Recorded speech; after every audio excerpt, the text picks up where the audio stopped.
Se você ver que apareceu de ciência e filosofia nessa primeira metade do século XX, era suficiente para que o cientificismo desaparecesse para sempre. Por exemplo, esse negócio de nova ordem global faz tempo que os caras estão com essa ideia na cabeça. Nos anos 50 já estava tudo concebido, tudo arquitetado, tudo montado. Se dissesse para esses idiotas, olha, o primeiro efeito que você vai ter disso aí, vai ser uma ascensão brutal de uma reação islâmica que é capaz de derrubar tudo isso, eles não acreditariam em você. Porque eles não levavam isso em conta, eles ainda nos planos dele não contavam com isso aí. No entanto, a coisa está acontecendo.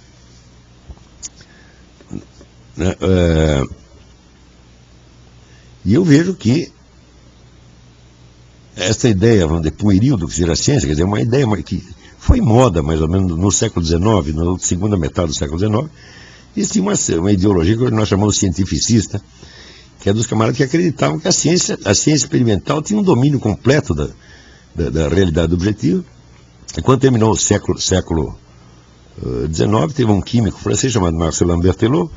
Ele disse que a ciência já havia conseguido descrever o essencial da estrutura do mundo e que para o século seguinte só faltava calcular umas decimais restantes para você chegar à visão científica completa. O sujeito falou isso 10 anos depois, de a teoria da relatividade, a teoria quântica, estourou tudo isso aí.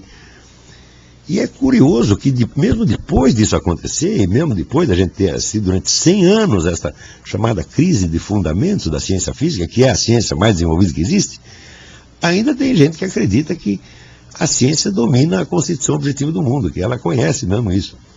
Né? E dentre esses cientificistas, muitos deles casam isso com uma ideologia liberal, a ideologia de livre mercado. Tá certo? Então temos aí o fenômeno desses liberais soi-disant materialistas, né?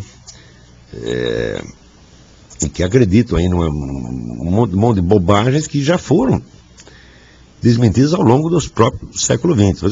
A segunda metade do século XIX foi da ascensão da ideologia materialista. A primeira metade do século XX destruiu tudo isso. Porque se você ver que apareceu de ciência e filosofia nessa primeira metade do século XX, era suficiente para que o cientificismo desaparecesse para sempre. De repente, o que acontece? Toda esta produção filosófica e científica da primeira metade do século XX é esquecida. É simplesmente apagada, as pessoas não conhecem mais. Não é que houve uma discussão, vamos dizer, e foi refutado. Não, ninguém refutou nada. Né? Simplesmente saiu do programa e as pessoas não conhecem mais. Se você procurar um aluno de filosofia hoje, né, não só no Brasil, mas até na Europa, né, que conheça bem os filósofos dessa primeira metade do século XX, você vê que o conhecimento deles é muito deficiente.